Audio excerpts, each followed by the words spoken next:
As I told you in our first introductory video, in this first class, we would deal with imperative. So to begin with, I wanted to take a close look at these four proverbs on the board. The first one, let sleeping dogs lie. The second one, spare the rod and spoil the child. The third one, don't count your chickens before they are hatched. And the fourth one, don't bite a hand that feeds you.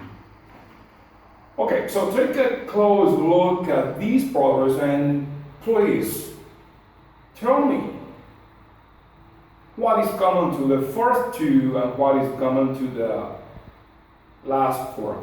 In other words, what is common to Proverb 1 and Proverb 2 and what is common to Proverbs 3 and 4. Okay, do you have the answer? That's right. What is common to number 1 and to number 2 is that both of them begin with a verb, and number 3 and number 4 begin with the form don't.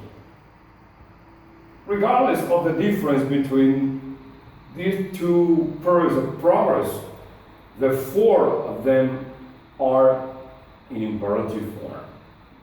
So you know so far that for you to use imperative, you begin with a verb, and for you to use the negative imperative, you begin by the negative form don't.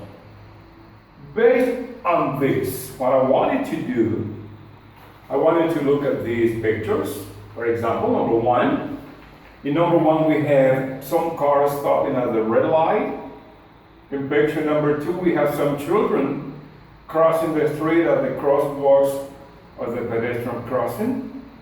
In picture number 3, we have a class in which the teacher is interacting with the students, and one of them is raising his hand.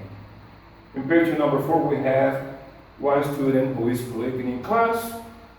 In number 5, we have 2 students using their cell phone in class.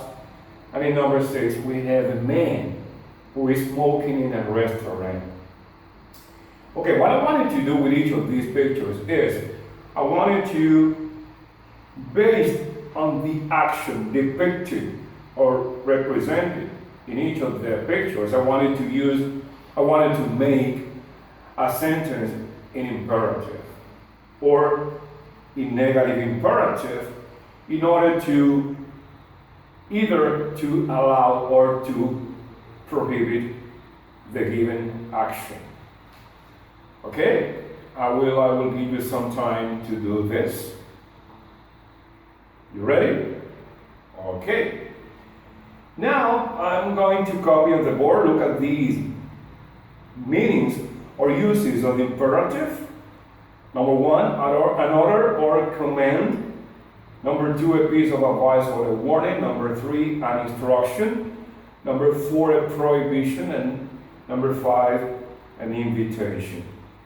Now, I wanted to say which of these notions or uses of imperative is expressed by the imperative mood in each of the situations above the ones you previously worked on in the pictures. Okay? Right. Now, I wanted to think of this. Sometimes, and this is normal in everyday life, we want to be a little polite. We don't want to be that commanding. We don't want to sound that imperative. So I wanted to use accordingly, how could you make the imperative more polite? Think of this. Who can tell me? That's right. By using the magical word please. And now I wanted to use the word please in each of the actions that you use based on the pictures and in the task that we worked before. Okay? Okay.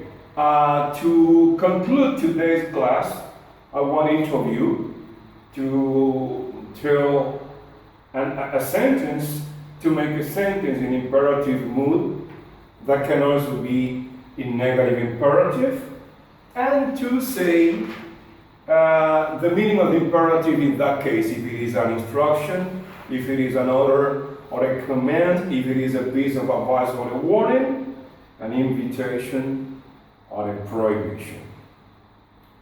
And for homework, I wanted to look up the language, your language equivalent to all these, to the 4 problems that we worked on at the beginning of the class. And once you find the equivalent, I wanted to observe if the structure of the imperative is maintained in the proverb in your language. Okay? That's all for today, folks.